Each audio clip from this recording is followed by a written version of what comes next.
Feliz Natal para todo mundo. Nosso Natal termina muito antes da meia-noite, enquanto o Natal da galera aí começa meia-noite, né? Na verdade, não começa meia-noite. Eles têm aquele momento crucial da meia-noite, porque é significativo para todos, porque meia-noite representa o horário que Jesus nasceu.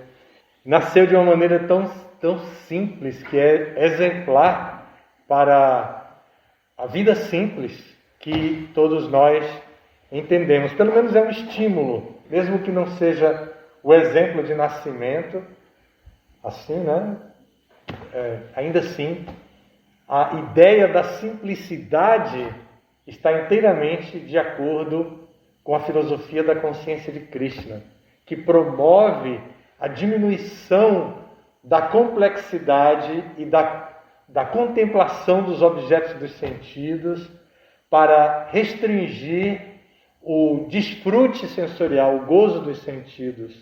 Então, a consciência de Krishna faz isso, não é por puritanismo, evidentemente.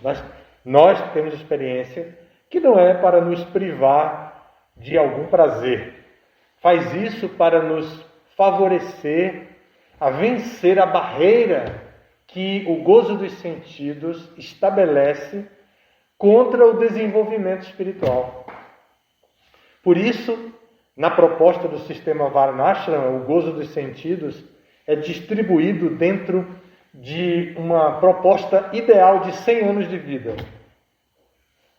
100 anos de vida, e nesses 100 anos se vive um período como Brahmachari, um período como Grihasta, um período como Vanaprastha, depois um período como Sannyasi, já inteiramente renunciado, e por fim está liberado, volta sem bagagem nenhuma, porque ele cultivou a vida simples, passou um momento em que essa vida simples se tornou um pouco mais complexa, mas depois voltou a ser simples, e foi simplificando, e fim, ele chega no portal do reino de Yamaraj, que é o Senhor da Morte, inteiramente livre de bagagem, que nem agora, nesses dias, eu não falo nos dias de pandemia, mas a nova política comercial dos voos, que você viaja sem bagagem, você tem a passagem mais barata. Se você precisa de bagagem, então você tem que pagar pela bagagem. Então, no caso, nessa proposta, digamos assim, padrão ideal de um indivíduo que passa toda a sua vida e chega ao portal de Yamaraj, ele deve chegar sem bagagem nenhuma para fazer a viagem, nem de mão. Sem nenhuma bagagem, nem bagagem de mão. A única coisa que ele deve ter é a consciência elevada e fixa. Fixa em Deus, fixa em Krishna, fixa na pessoa suprema, que é o objetivo de toda a caminhada que fazemos nessa vida. E evidentemente que não podemos julgar ninguém como que caminhando em uma situação diferente da situação em que podemos compreender como ideal, tal pessoa está desviada do caminho. Não é exatamente assim. A vida simples que Jesus deu exemplo no seu nascimento e a proteção completa de Krishna, do Pai, né? E o controle dele também, que parecia um bebezinho desprotegido, mas ali estava tudo sob controle. Não tinha nada fora de controle naquele momento mágico do Natal de Jesus Cristo. Mas aquele exemplo que ele deu e que a gente está falando agora de vida simples, consciência elevada, a vida simples é fundamental para desenvolver essa consciência elevada da maneira mais fluida.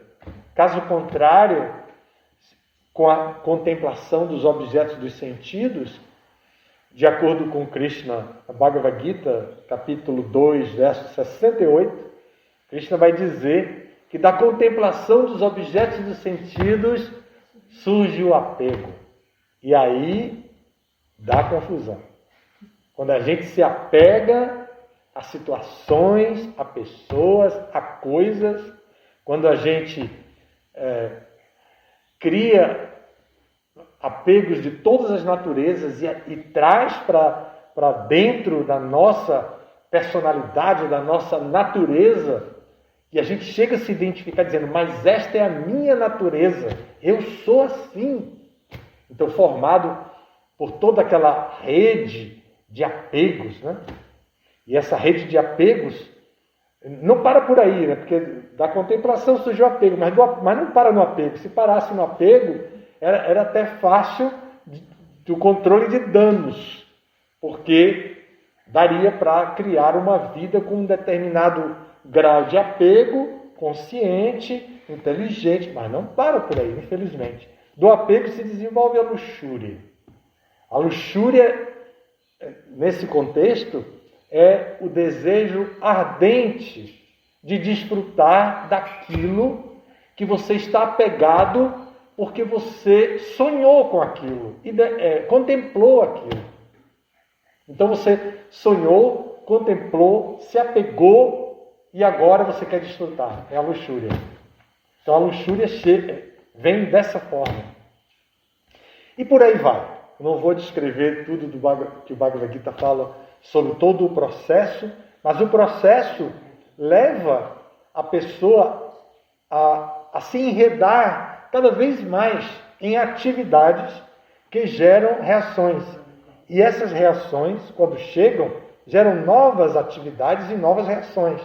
E aí cria uma rede que é tecnicamente chamada de Karma Bandhana Pamsa. Karma Bandhana Pamsa é essa rede entrelaçada de atividades que você puxa um fio assim, aí vem um monte e vem coisa. Quanto mais você puxa, mais coisa vem. Você vai puxando e mais coisa vem. Tudo entrelaçado. Entrelaçado. Eu estava dizendo entrelaçado. Tudo entrelaçado. Então, cada nozinho assim dessa rede nos prende a este mundo. A meditação do dia de hoje, pela vida simples, é uma revisão mesmo. O que na liturgia católica a gente aprende desde o catecismo, né? Todos os católicos no catecismo aprendem o exame de consciência. Eles apresentam a noção de pecado. Eu estou me baseando nessa, que é o mais conhecido, assim, e que eu tenho experiência pessoal, não tenho experiência em outras religiões. Então, eu estou dando um exemplo agora da Igreja Católica com a sua catequese. Então, ela ensina para as crianças que existe pecado, e que tem pecado venial e pecado mortal. E o pecado venial, aí eles apresentam do catecismo assim, um coração vermelho e preto. E eu sou da Bahia e dizia, Vitória. É o Vitória. Vermelho e preto. O coração não está totalmente condenado, de acordo com a visão deles, de cores, né? Naquele momento. Deve ter mudado, mas de acordo com aquela concepção que eles apresentavam naquela época, era assim. E o pecado mortal é o pecado onde a falta de iluminação, onde não existe iluminação nenhuma, iluminação espiritual nenhuma, e leva ao coração ficar apagado mesmo, sem luz, sem o poder de refletir luz. E então, eles têm um processo para a pessoa se libertar e obter o perdão dos pecados, que é confessar os pecados, revelar a mente a uma pessoa preparada, capacitada para compreender o grau de contaminação que a pessoa desenvolveu com o pecado. E então, mas para chegar à confissão, na catequese, se orienta a que a pessoa faça um exame de consciência. E é só sobre o exame de consciência que que eu quero falar agora. Então, essa época do ano nos leva automaticamente a contemplar o exemplo magnífico de Jesus Cristo, como nós conhecemos historicamente, e evidentemente tem outras histórias paralelas, como tem até a história de Tiradentes, a história da descoberta do Brasil e das Américas, do Tratado de Tordesilhas, tudo tem histórias paralelas, mas a história de Jesus, como nós conhecemos, é exemplar em termos de amor ao próximo, em termos de respeito à diversidade, ao outro. Imagine o que é não ter medo de um leproso. Eu não sei se vocês já tiveram a oportunidade de ver algum leproso. Eu já tive a oportunidade de fazer sancta no mesmo semáforo que leprosos faziam sancta em Manaus começo dos anos 80, exatamente no ano 81. E era terrível de ver aquilo. Eles tinham uma colônia de tratamento, e quando as pessoas chegavam a um determinado nível, parece que não tinha mais contágio, elas saíam para coletar fundos para levar para a colônia para os outros. Elas não estavam totalmente recuperadas. Mas parece que tem, não sei se estou falando alguma besteira em termos da medicina, mas pelo menos foi isso que me disseram quando eu fiquei em estado de choque. E eles já tinham perdido parte do corpo, principalmente as extremidades, né? Dedos das mãos, dedos dos pés, andavam com dificuldade, orelha, nariz, todos eles eram mutilados de alguma forma. Eu ficava assim, e um dia eles vieram, um deles veio, primeiro perguntou o que eu estava fazendo, né? E eu estava distribuindo livros no semáforo. Então ele veio com o dinheiro assim, na mão, no cotoquinho do dedo. E eu tinha que pegar aquele dinheiro. Já pensou? E eu pensava, com o dinheiro vai vir a contaminação. Minha mãe já dizia isso. Pegou o dinheiro, lave a mão, aquela coisa chata. E agora eu estava vendo um tipo de contaminação que eu não tinha experiência, que eu tinha medo por causa das histórias, mesmo de Jesus Cristo curando os leprosos e tudo, e agora o dinheiro estava ali. E eu não tive outra saída, né? A não ser entregar o livro e pegar o dinheiro. E, sei lá, marcar o dinheiro, fazer alguma coisa para não me contaminar, mas eu estava realmente na mental nessa época. Bom, então, Jesus, nesse sentido, ele via todos como iguais. Ele não fazia discriminação com o pobre, com as prostitutas. Tem histórias muito bonitas da capacidade de ele incluir os excluídos. Né? Tem muitas histórias de Jesus, histórias lindas que viraram contos, filmes, e exemplo e tudo. Então, nessa época do ano, o mundo inteiro, inclusive a Índia, eu não sei se o Rama confirmaria isso, mas mesmo a Índia passa por uma influência do Natal. Não é assim, a pessoa mais jovem, adolescente, revoltado ou consciente politicamente, tudo, pode dizer, isso é só uma apelação comercial, o presente é isso, não sei o que mais. Dentro da sociedade capitalista, surgiu não sei quando. Podem fazer 1000 análises sobre essa situação. Porém, a meditação coletiva, nessa época do ano, é das virtudes cristãs, das virtudes que Cristo pregou, das virtudes que Ele apresentou como exemplo pessoal, começando desde aquele nascimento, né? Filho de uma adolescente, né? A mãe dele era uma menina, adolescente. José, o pai, era mais velho um pouco, já se chama de velho, às vezes apresenta ele como velho, mas ele só era anos mais velho do que ela, não era tão velho assim, não. E Então,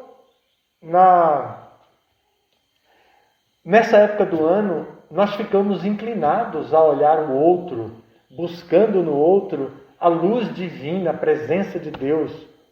E identificando o outro dessa maneira, nós ficamos sensíveis a servir o outro, a compreender o outro. Isso é uma coisa coletiva. Pode ver, antes nas reuniões familiares, como nós entendemos aqui no Ocidente, na nossa experiência, a festa começa, todo mundo sobe, se abraça, Feliz Natal, então depois alguém excede na bebida. E aí começa a fazer discurso, ou então começa a acusar o outro, a mostrar as mágoas, botar as mágoas para fora, contando um monte de coisa feia. É bem complicado esse negócio. Quem tem família grande e teve experiência dessas festas, pode concordar comigo, né?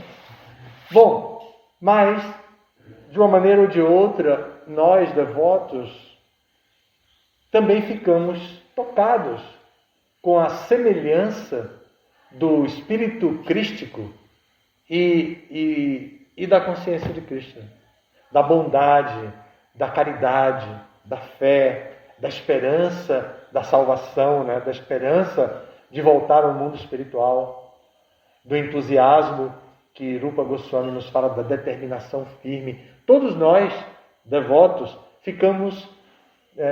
sentimos essa empatia com a consciência de Cristo.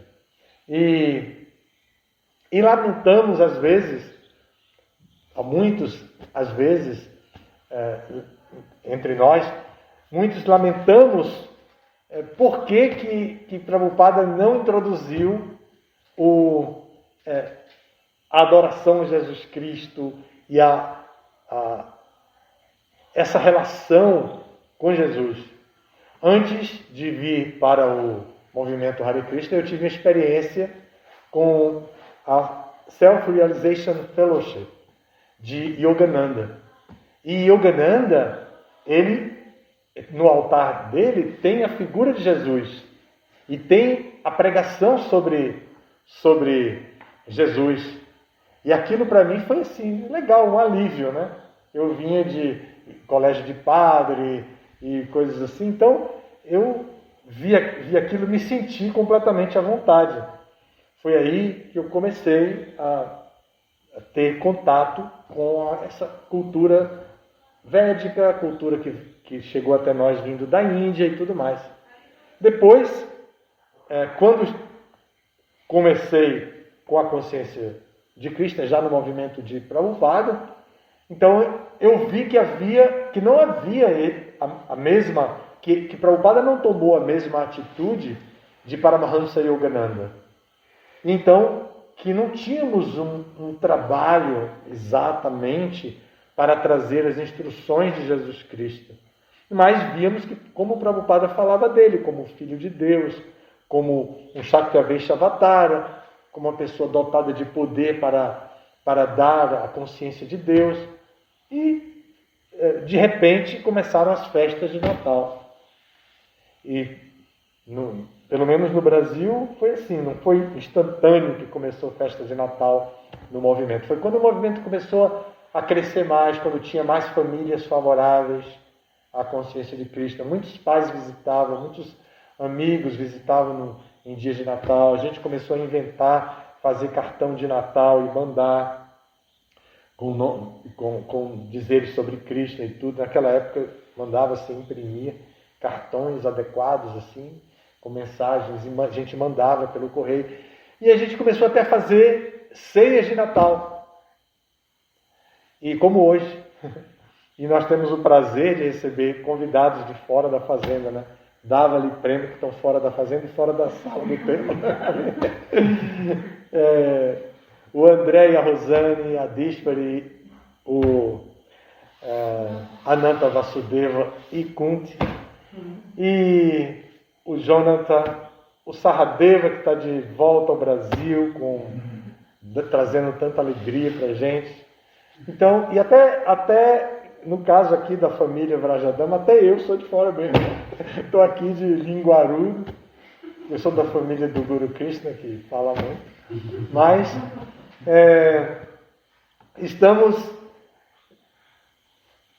aqui justamente para um pouco de reflexão a respeito da importância da preponderância da meta espiritual sobre outras metas na nossa vida.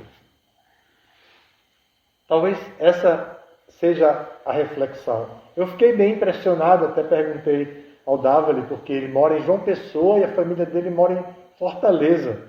Como é que Davali não está em Fortaleza, prefere vir para a fazenda? De Prema eu até entendia, porque Prema, a família no sul do Brasil. Mas o Davali, eu perguntei a ele, aí ele me explicou os detalhes logísticos e o contato que tem, que hoje é tão fácil a gente ter contato, né, com os familiares. Então, mas nós estamos aqui reunidos, essa é a nossa família, e essa reflexão da importância da meta espiritual, da preponderância da meta espiritual sobre todas as outras nossas metas. Nós não estamos desprovidos de objetivos pessoais. Nossos objetivos pessoais não são necessariamente aqueles desejos pessoais que são criticados nas Escrituras. Nossos objetivos pessoais estão relacionados com o nosso dever prescrito, como dentro do sistema Varnashram, que é um tipo de ordem de organização, para que haja alguma ordem na nossa vida, que nós não sejamos simplesmente um poço de espontaneidade, que possamos fazer qualquer coisa do jeito que a gente simplesmente pensa. Então nós temos metas que podem ser em diversas áreas da nossa vida. Na área profissional, na área familiar, na área econômica. Podemos ter várias metas, mas nós também temos uma meta importante, e essa meta é que nós precisamos entender a importância singular e única que ela tem, que é a meta de autorrealização espiritual. E nesse sentido, não seria autorrealização espiritual como na linha do yoga apenas, de que nós vamos nos salvar, não é ligado a esse conceito salvacionista, mas é ligado ao conceito trazido pela linha de Prabhupada, pela escola filosófica a qual Prabhupada pertence e que ele passou para a gente, que é do canto congregacional dos santos nomes. Então, o nosso processo de autorrealização está diretamente relacionado com a nossa experiência e o convívio congregacional, e para que todas as pessoas que cheguem sejam bem recebidas. Eu acho que eu não falei o nome de Jonathan quando eu falei de quem vem de fora. Falei? Ainda bem que não cometi essa gafe. Mas que todas as pessoas que vêm de fora, como Jonathan, que é o nosso caçula da família, né? Quem venha de fora, encontre uma identidade com o movimento que lhe dê a liberdade de construir suas próprias metas, seguindo a instrução de Prabhupada, o mestre espiritual, dos representantes de Prabhupada, e que ele possa, então, estando inteiramente incluído dentro dessa sociedade, possa praticar a consciência de Krishna com entusiasmo, determinação, paciência, seguindo os princípios reguladores chástricos, evitando a contemplação dos objetos dos sentidos ou evitando a associação com pessoas que estimulam a contemplação dos objetos dos sentidos, buscando a associação de pessoas que são nossos pares, que estão buscando as nossas... que tem a preponderância da realização espiritual como a meta máxima da sua vida. Então, isso é sadhu sanga. Então, como nós estamos fazendo aqui, que viemos procurar alguém com que a gente possa conversar na mesma linguagem, falar um pouco, tomar praçada e ouvir um pouco sobre essa filosofia. Eu até trouxe o Néctar da Devoção para ler um pouco, mas eu acho que a minha introdução demorou tanto que eu vou abrir para vocês falarem alguma coisa agora. Eu só ia falar um pouquinho, depois eu queria ler o Néctar da Devoção, que é o livro Lei da Consciência de Krishna. Então, o Padre disse que esse é o nosso livro de lei, o nosso código de leis. E eu tenho lido ele, estou estudando, fazendo um estudo comparativo com o Bhakti Rasamrita Sindhu e com um livro de um devoto que já faz essa comparação. Então eu estou estudando isso e queria, como isso está muito fresco na minha cabeça, eu queria ler um pouquinho para vocês, mas eu queria ouvir um pouquinho de vocês antes. Tá bom? Foi isso que a presidenta me pediu. Ela disse, vamos fazer um bate-papo, o senhor lidera um bate-papo lá. Aí, falei, agora vocês podem falar. Agora vocês não vão mais criticar o Guru Krishna quando ele estiver falando muito. Agora eu sei a quem você puxou, Guru Krishna. Pois é. Tudo bem? Amado Guru, existe uma maneira de se viver no qual se esteja um pouco mais protegido, ou seja, mais seguro, seja vivendo atuando dentro de uma instituição, buscando o desenvolvimento espiritual, assim como material, e quem está fora também na prática material, também praticar a espiritualidade, existe, ou é uma questão de consciência mesmo, independente de onde esteja no processo do avanço espiritual? É independente de onde esteja. Nós vamos ver Bhaktivinoda Thakur, vamos ver como ele fez, né? Até quando ele disse... Nem mais um dia. Isso mesmo. Essa história de Bhaktivinoda, a gente já conversou sobre essa história. Bhaktivinoda Thakur era um juiz de direito. Juiz de direito numa Índia subjugada pela Inglaterra, que tinha controle de tudo, achavam que eles eram todos primitivos, que a religião era primitiva, que eles eram todos incivilizados, que não tinha educação. Então eles fizeram um plano e fizeram faculdades, construíram universidades dentro da Índia. Eles dominaram a Índia por, acho que 2 séculos, talvez mais, mas no mínimo isso. Então eram gerações e gerações de jovens sendo conduzidos, e ainda assim eles não conseguiram erradicar aquela cultura que eles diziam que era primitiva. Séculos trabalhando e não conseguiram. Eles ficaram muito impressionados. Quando eles conheceram Bhaktivinoda Thakur, eles empregaram Bhaktivinoda Thakur como um juiz de direito. Bhaktivinoda Thakur trabalhava para o governo inglês. E era muito correto, muito justo, muito honesto e muito religioso.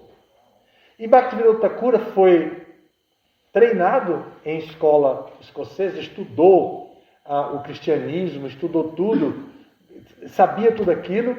Então ele resolveu revisar, fazer uma releitura dos livros védicos. E quando ele viu aquilo, ele começou a trabalhar cultivando aquele sonho. E ele teve vários filhos. Um dos filhos que ele orou a Krishna pedindo que mandasse ajuda, porque sozinho ele não conseguiria, Krishna mandou justamente Bhaktisiddhanta Maharaj. E ele trabalhou como juiz de direito, estava ficando velho. Essa história até pode ser comprovada até hoje, vários aspectos dela podem ser comprovados até hoje. Então, Bhaktivinoda Thakura recebeu o privilégio do governo inglês de estender a via férrea até pertinho da casa dele, só para ele poder ir e vir da sua casa para o trabalho. Imagine o nível de dedicação. Nós vimos isso, nós fomos lá.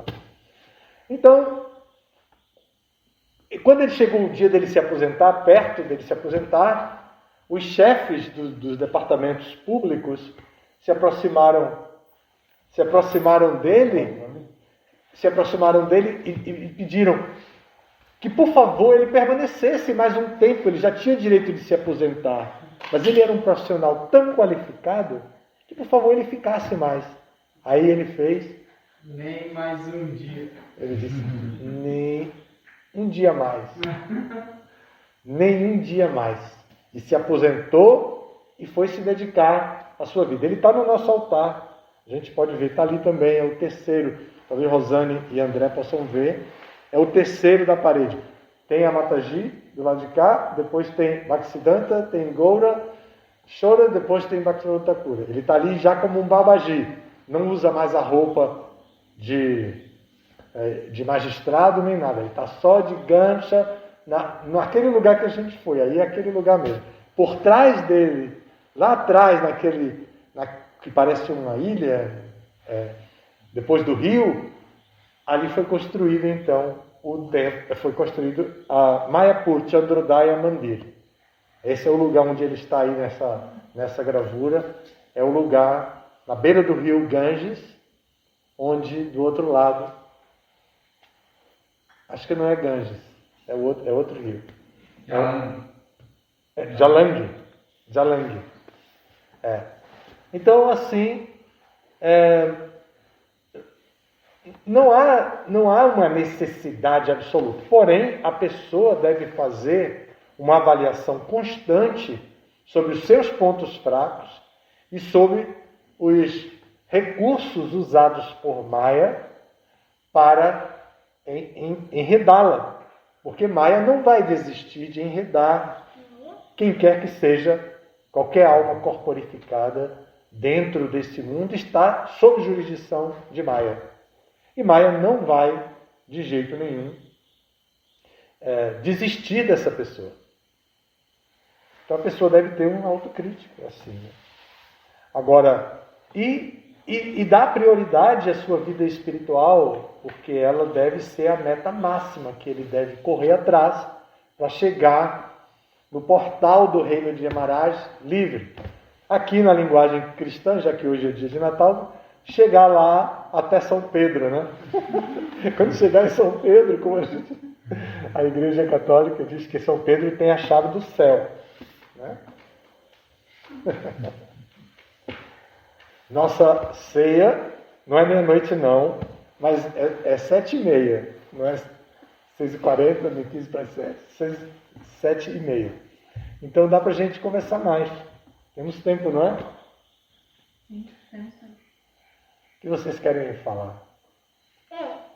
Sim, fale, Maharani. Você é uma Maharani. Pode falar. Eu li um livro da minha mãe que conversa daqui do Harry. Foi? E tinha o que no livro? Tinha alguma letra. Tinha umas letras. E essas letras diziam o quê? Qual era a mensagem? Você lembra? Não, era que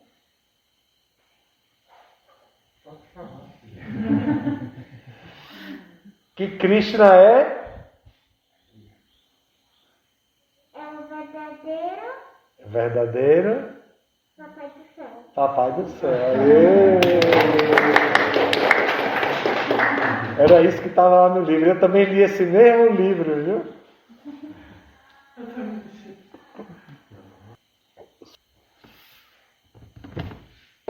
É interessante que a gente tenha conseguido chegar e que a ISKCON, a Sociedade Prabhupada, tenha conseguido nos acolher, né? Olha que sala bonita, elegante mesmo, né? Não é bonita, Maharani? Eu também acho. Os lustres, a iluminação, Tudo, o piso, tudo bonito, tudo muito elegante. De alguma forma nós chegamos até aqui e a ISCOM nos acolheu e está sempre preocupada com a gente para que a gente fique bem, que a gente se associe bem. Providenciaram até álcool gel para a gente lavar a mão. Higienizaram a mão. Pois é. Então, vocês querem falar alguma coisa? Eu tenho uma pergunta, Maharaj. Pois não, Rosana. Por que essa energia de Maya não abandona a gente? Não é uma energia de Krishna? Ela é a energia externa de Krishna. Krishna tem 3 energias principais: externa, intermediária e interna. A energia externa, a gente conhece, ouve falar mais, que é Maya. A energia interna é Radha, que está ao lado de Krishna. Ela é a energia interna. É a ela que nós devemos orar e pedir para nos aceitar. Porque nós não queremos ficar influenciados pela energia externa, porque prejudica a nossa capacidade de decisão em se tratando da meta última, que é a autorrealização.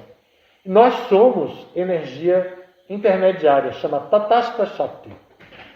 Tatastha Shakti, nós podemos ir para Antaranga Shakti, que é Radha, e podemos ir para Bahiranga Shakti, que é Maya.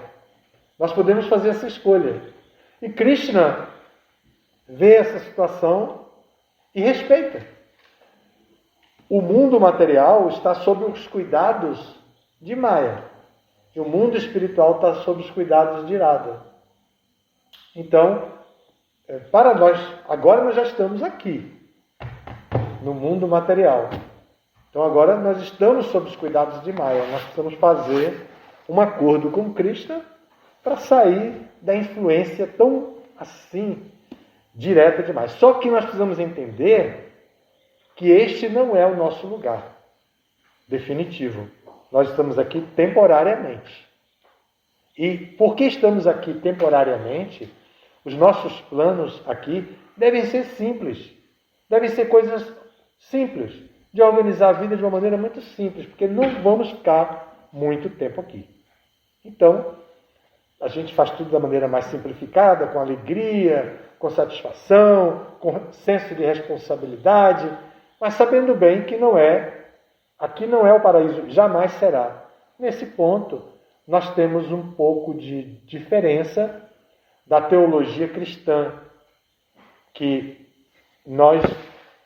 o mundo espiritual tem um espaço físico ocupado dentro da criação, de toda a criação, material e espiritual. Então, ele tem um espaço físico. Para você alcançar esse espaço físico, digamos físico entre aspas, para alcançar esse espaço físico que é imaterial, alcançar esse espaço físico, dentro do espaço físico material, da energia de Maya, nós temos que desenvolver a consciência adequada.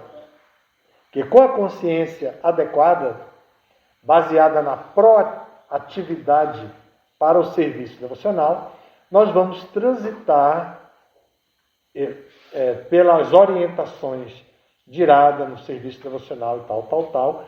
Com essa boa consciência, a gente consegue abandonar esse corpo sem nenhuma bagagem para ter que nascer aqui de novo. E aí a gente vai para o mundo espiritual que está fora. Então, essa é a nossa teologia. Diz que nós somos almas espirituais, somos diferentes do corpo, estamos dentro do corpo. O corpo tem um tempo de validade. Quando acaba o tempo de validade, a depender da consciência que a gente tinha, a gente obtém outro corpo ou a gente sai daqui. Mas aqui a gente não vai permanecer no paraíso. É claro que quem desenvolve a consciência de Krishna fica muito feliz aqui. Apesar de todas, ela se torna uma pessoa feliz. As tristezas que chegam até ela não perturbam ela, porque ela é feliz. Ela não está feliz porque foi satisfeita em suas necessidades. Ela é feliz. Então, quando ela tem as suas necessidades satisfeitas e ela fica feliz, ela curte. Por quê? As necessidades dela eram necessidades em função do processo de autorrealização. Então ela curte. Quando acontece uma frustração, uma decepção, ela não se deixa perturbar. Ela fica triste, mas não se deixa perturbar. Ela continua o seu processo com fé, com determinação. Ela não se deixa perturbar. E então, assim, a pessoa pode ser feliz aqui e viver uma vida aqui como se vivesse no mundo espiritual, em termos de satisfação. Mas aqui jamais será transformado no mundo espiritual.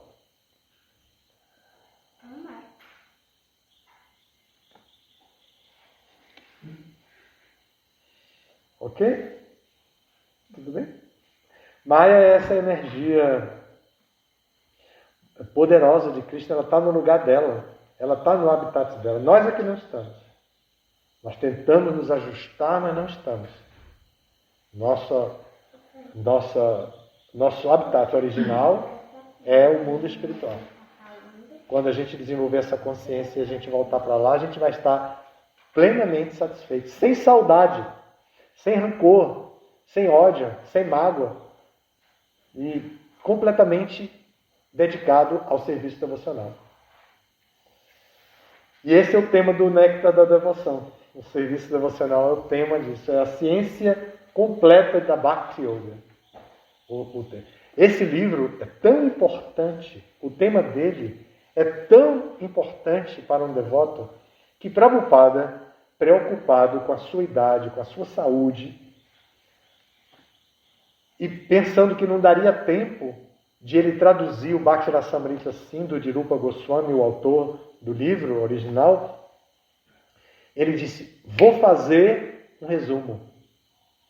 Aí ele fez um resumo que traz a ciência completa, mas é um resumo. O livro original é o Bhakti Rasamrita Sindhu, e aqui é um resumo feito por Prabhupada. Então, esse livro trata da ciência completa de Bhakti Yoga. Bhakti Yoga é a devoção.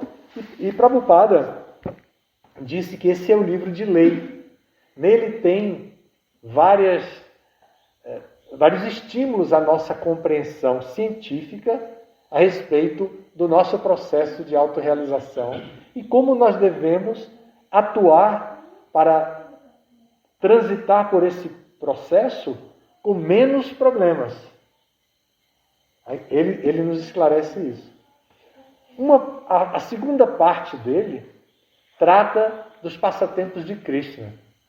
E nessa leitura, eu fiquei bem encantado com a relação fraternal de amizade de Krishna com os vaqueirinhos. E li muito, inclusive várias vezes. Às vezes eu esqueci o que tinha lido, aí eu voltava para ler de novo. E assim, que eu não pude sentar e fazer um estudo assim dedicado, não tinha esse tempo disponível, né? Então eu tinha que ler como podia. Então eu vi um tema super bacana. E eu vou ler para vocês. Posso ler? Alguns vão entender por que eu escolhi isso para ler. Fazendo mistério, né?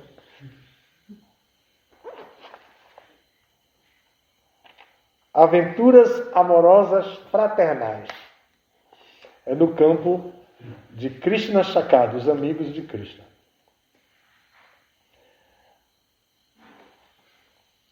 Eu acho o livro lindo. A maneira de escrever, deu uma intimidade muito grande. Olha só. A idade de Krishna, sua beleza, sua corneta, sua flauta, seu búzio e sua simpatia, tudo isso provoca amor e amizade por ele.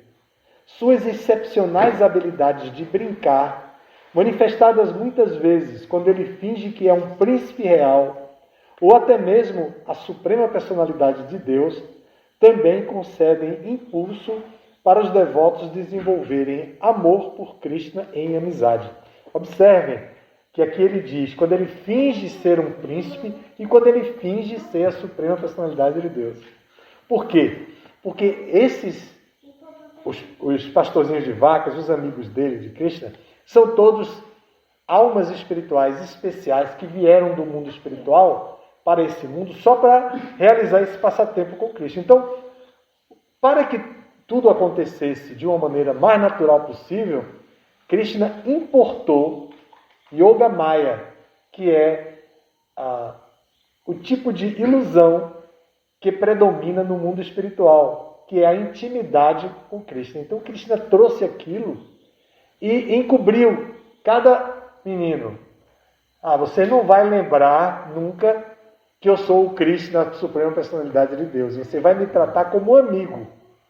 Aí, os meninos não tinham a consciência intelectual de que aquele garoto, entre todos eles, aquele garoto especial era a suprema personalidade de Deus. Então, Krishna às vezes fingia que era um príncipe e às vezes fingia que era a suprema personalidade de Deus. E eles curtiam isso, né?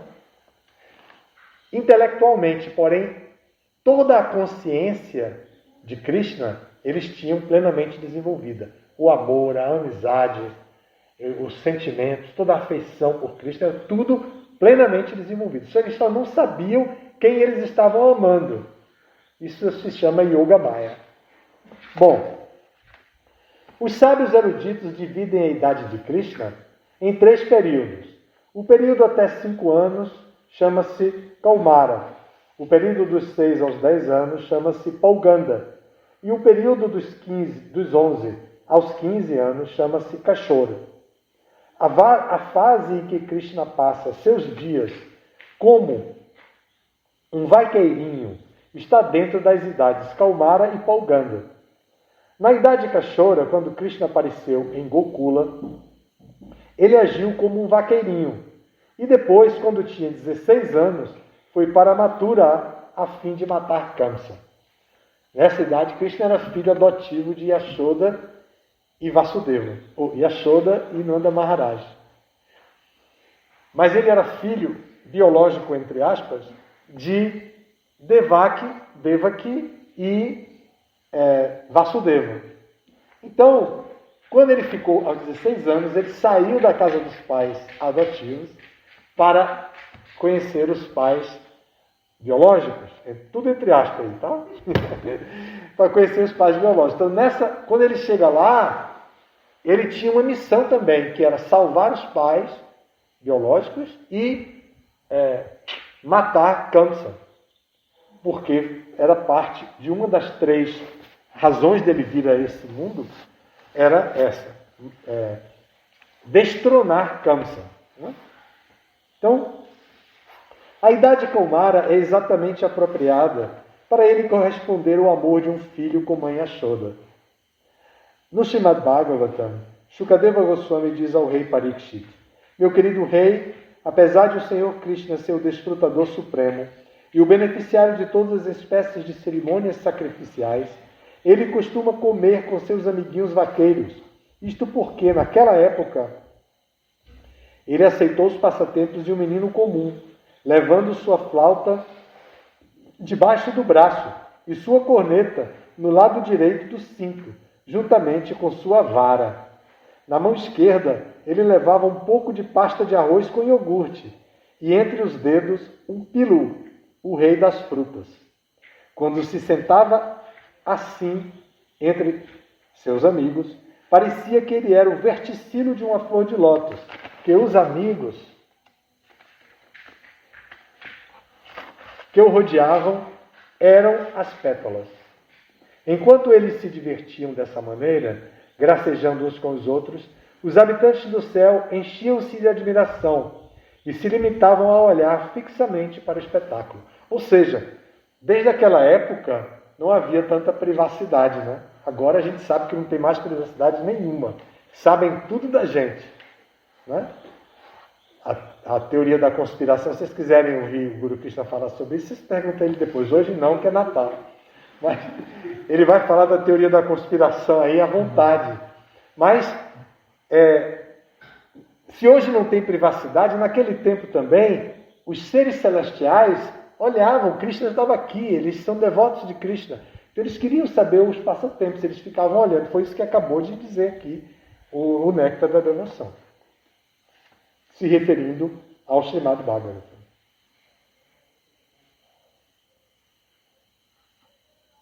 A idade Pauganda de Krishna pode ser dividida em mais 3 períodos, a saber, o começo, o meio e o fim.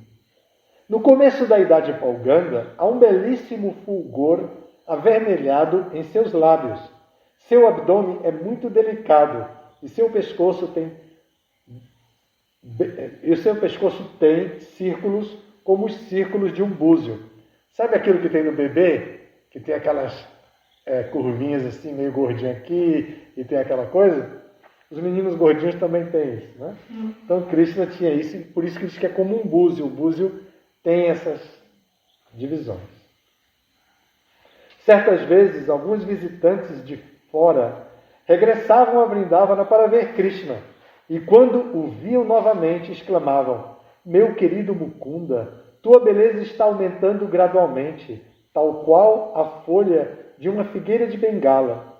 Meu querido Krishna de olhos de lótus, teu pescoço está aos poucos manifestando círculos como búzio e a luz do luar brilhante. Teus dentes e tua face competem com as joias Padmaraga, com suas belas combinações. Estou certo de que agora o belo desenvolvimento de teu corpo está dando muito prazer a teus amigos. Nesta idade, Krishna era enguirlandado com diversos tipos de flores. Ele costumava se vestir com uma roupa de seda colorida, com matizes de diversos tipos. Quem pensa que era só amarela, fica sabendo agora que não era só amarela. Amarela foi quando ele foi ficando adolescente, que ele escolheu que era a cor que ele preferia. Mas aí a cor tinha vários matizes, né? Esses belos enfeites são considerados cosméticos para Krishna. Krishna usava essa roupa quando ia cuidar das vacas na floresta. Certas vezes, quando estava na floresta, ele se engalfinhava com seus amigos. E outras vezes, todos eles dançavam juntos. Estas são algumas das atividades específicas da idade Pauganda. Os amigos vaqueiros de Krishna ficavam tão felizes em sua companhia que exprimiam os sentimentos transcendentais que experimentavam dentro de si deste modo: nosso querido Krishna, estás sempre atarefado, tomando conta das vacas que estão espalhadas por toda a bela Vrindavana. Tens uma bela guirlanda, um pequeno búzio, uma pluma de pavão em teu turbante, roupa de seda amarela, enfeites de flores karnikar em tuas orelhas e uma guirlanda de flores malika sobre teu peito. Provido de tamanha formosura, quando finges, tal qual um ator, que estás lutando conosco, concede-nos ilimitada bem-aventurança transcendental.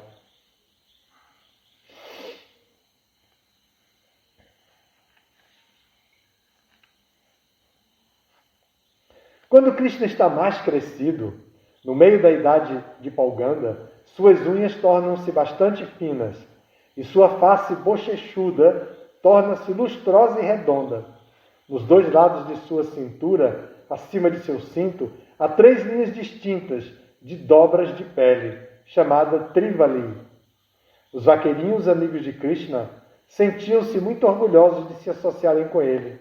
Naquela época, a ponta de seu nariz derrotava a beleza das flores do sésamo. Sésamo é gergelim. O lustre de sua face derrotava o brilho das pérolas, e os 2 lados de seu corpo eram extremamente belos. Com esta idade, Krishna usava uma roupa de seda que cintilava como relâmpago. Sua cabeça era enfeitada com um turbante de seda coberto com uma fita de ouro, e na mão ele levava um cajado de cerca de 130 centímetros de comprimento. Ao ver estas belíssimas roupas de Krishna, um devoto se dirigiu a seu amigo desta maneira: Meu querido amigo, olha só para Krishna. Vê como ele leva na mão um cajado com aros dourados presos nas extremidades. Como seu turbante com fita de ouro manifesta um brilho muito bonito. E como sua roupa concede o mais elevado prazer transcendental a seus amigos. Vocês estão acompanhando? Vocês viram que está falando das diferentes idades, as mudanças corpóreas de Krishna? Krishna, ele vai mudando desde um bebezinho, vai crescendo nessas 3 fases da idade Pauganda, depois ele chega na idade de Kashora, que vai dos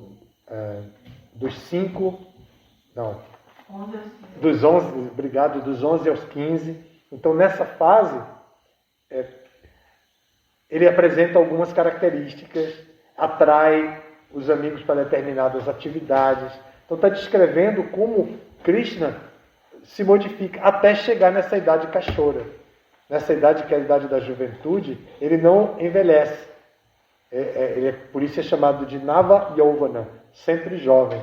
Ele manifesta essa juventude até quando vai ficando mais idoso dentro desse projeto, né? Então, ao final da idade Pauganda de Krishna, ora os cabelos de Krishna caem até os quadris, ora ficam despenteados. Nesta idade, seus ombros tornam-se mais altos e mais largos, e seu rosto está sempre enfeitado com marcas de tilaka. Quando seus belos cabelos espalham-se por seus ombros, parece que a deusa da fortuna o está abraçando, e este abraço é altamente apreciado por seus amigos.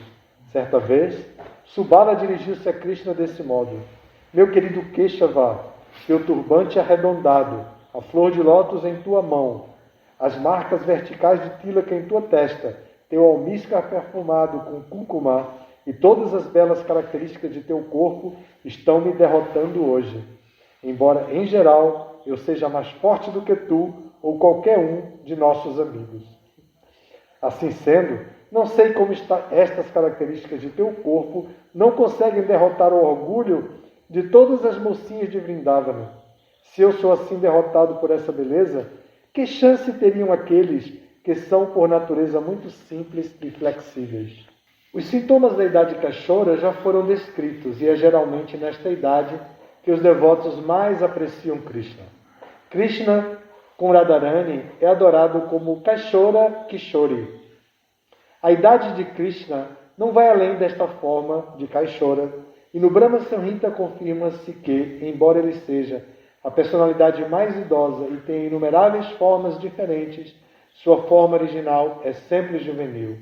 Nas pinturas de Krishna, na batalha de Kurukshetra, podemos ver que ele é jovem, embora naquela época tivesse idade o bastante para ter filhos, netos e bisnetos. Certa vez, os vaqueirinhos amigos de Krishna disseram: querido Krishna, não precisas enfeitar teu corpo com tantos enfeites. Tuas próprias características transcendentais já são tão belas que não necessitas de nenhum enfeite. Com esta idade, sempre que Krishna põe-se a vibrar sua flauta de manhã cedo, todos os seus amigos levantam-se imediatamente da cama, apenas para se juntarem a ele em sua ida até o pasto. Um dos amigos disse certa vez: meus queridos amigos vaqueirinhos, o som da flauta de Krishna, vindo de cima da colina Govardhana, está nos dizendo que não precisamos sair em busca dele pelas margens do Yamuna. Então, essas atividades de Krishna são descritas nos livros para atrair a nossa atenção. Vocês viram a riqueza de detalhes? É muito impressionante que tenha toda essa riqueza de detalhes. Por quê? Porque a nossa mente necessita desses detalhes para conceber a forma divina de Deus. Então, os livros são escritos para revelar Deus em sua forma pessoal, para que nós possamos desenvolver a nossa relação pessoal com Ele. Quando está dizendo aqui que um amigo dizia: você não precisa colocar tanto enfeite em seu corpo, eu na minha experiência no momento, já presenciei briga de pujares dizendo isso. Um pujari dizendo para o outro, você não precisa enfeitar tanto Krishna, porque Krishna já é bonito por si mesmo. Para que tanto enfeite? E o outro dizendo, mas é importante porque as pessoas vão gostar, vão ver Krishna com mais, mas você demora muito. Às vezes você atrasa de abrir a cortina. Então, parecem os diálogos originais. A gente, evidentemente, está encoberto por toda essa energia Maya, mas Krishna nos enxerga como almas espirituais. E quando ele percebe que nós estamos nos esforçando para fazer serviço devocional, para encontrar a fruta mais bonita. Hoje eu fiz isso, por isso que eu estou lembrando, porque eu guardei as frutas lá do quintal de Campina Grande, as melhores, para trazer. Então eu estou dentro dessa experiência biográfica minha, né? Então, mas quando nós procuramos a melhor fruta, quando o cozinheiro pensa nos melhores condimentos, na receita adequada, Krishna vê tudo isso. E ele entende que nós estamos fazendo um esforço para agradá-lo, para servi-lo. Krishna não é ingrato, ele é o nosso amigo, ele é o amigo de todas as entidades vivas. Suhridam Sarva Bhutanam. Quando diz Bhutanam, o Bhagavad Gita está se referindo a todas as entidades vivas. Não está falando exclusivamente dos seres humanos, daqueles que estão em corpos humanos. Então, Krishna é o amigo e bem-querente de todos. Então, nós podemos confiar em Krishna, nós podemos investir nossa fé em Krishna, que Ele não vai nos desamparar. E podemos, muitas vezes, quando a coisa fica assim muito complexa, podemos simplificar a nossa vida. Dizendo, deixo na mão de Krishna. Vou fazer o que eu tenho que fazer, deixando na mão de Krishna. É claro que essa atitude tem que ser devocional, cultivando fé, porque nós temos a nossa inteligência para conduzir a nossa vida. E é com essa inteligência que nós devemos servir a Krishna sob a orientação do mestre espiritual. Mas os livros, como apresentam Krishna, com todos esses detalhes, mostram como nós temos acesso, como nós podemos ter acesso à intimidade de Krishna, porque Krishna tem muitas características que podem nos atrair e tem muito mais serviço do que podemos fazer. Vocês viram? Ele coloca a flauta do lado esquerdo, coloca a corneta do lado direito e a vara pendurada também no cinto do lado direito. E dá até o tamanho da vara, 130 centímetros. A vara que ele leva para tanger as vacas e caminhar, tipo um cajado. É muito detalhe. A gente pode construir uma vida de serviço devocional cheia de criatividade com todas essas informações. Por falar nisso, vocês aqui em Campina Grande, aqui em Brajadama, nós temos a bênção de poder contemplar uma beleza artística impressionante nas roupas das deidades. Vocês viram a roupa de hoje? Hoje vocês não vão mais poder ver. Quando André e Rosane chegaram, já tinha fechado o altar. Mas a beleza da roupa de hoje, a combinação que a mãe Govinda Charan conseguiu fazer, ela fez uma combinação muito difícil. Ela tem um verde, tem com um babado todo plissado, ferrugem, e depois outro babado embaixo, num verde diferente do verde de cima. Toda bordada a roupa, é uma coisa belíssima, é uma obra de arte. Uma verdadeira obra de arte mesmo. Tem até o nome, arte, como tem arte culinária.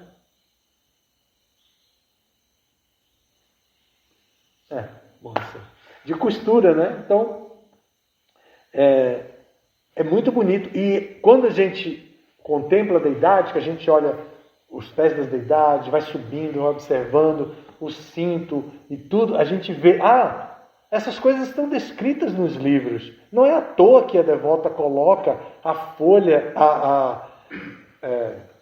a pena de pavão em determinado lugar. Não é à toa que os pujaris colocam flores espalhadas presas no cabelo de Krishna. Às vezes se vê isso, flores assim soltas, porque os meninos faziam isso com Krishna. Eles colocavam assim.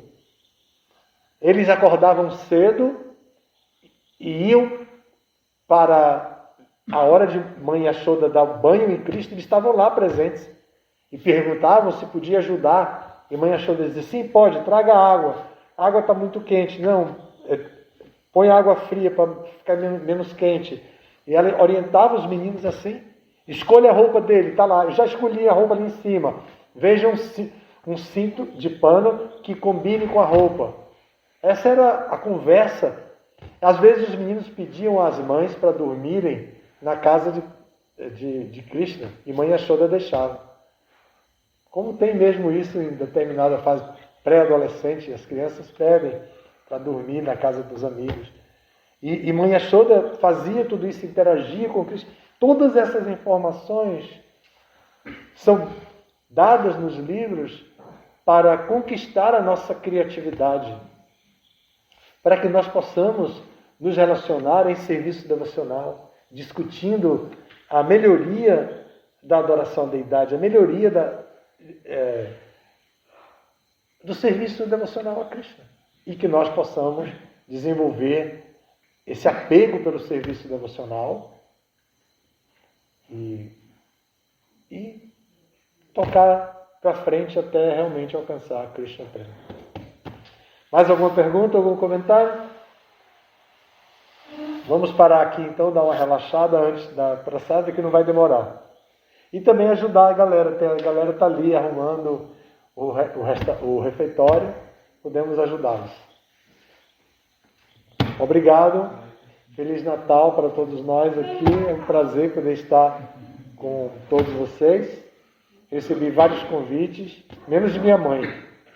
Ela disse, não venha não, meu filho. Quando tudo isso passar, você vem. Ela tem 96 anos, vai fazer 97. Não quer conversa com ninguém. Não venha não, meu filho. Tem quase um ano que eu não vou lá. E ela diz, não venha não, está tudo bem, fica por lá mesmo. Então quando eu repito essas coisas, máscara, não sei o que, vocês sabem de quem eu estou seguindo também, né? Mas é isso. Então eu recebi vários convites, mas eu atendi ao convite da Ecovila Vrajadama para a gente curtir mesmo essa experiência que estamos tendo. É muito importante esse momento. Não estamos nos preparando para nada no futuro. O futuro chegou o Natal na Ecovila Vrajadama. Não estamos aqui agora nos preparando para o Réveillon ou para o Janmashtami do próximo ano. Não, nós estamos aqui. Esse é o momento mais importante, porque estamos aqui. É agora, é o hoje. Amanhã, hoje será passado. Então nós estamos vivendo essa experiência. É uma experiência inteiramente presente, do presente. Tá bom? Obrigado. Todas as glórias a Srila Prabhupada.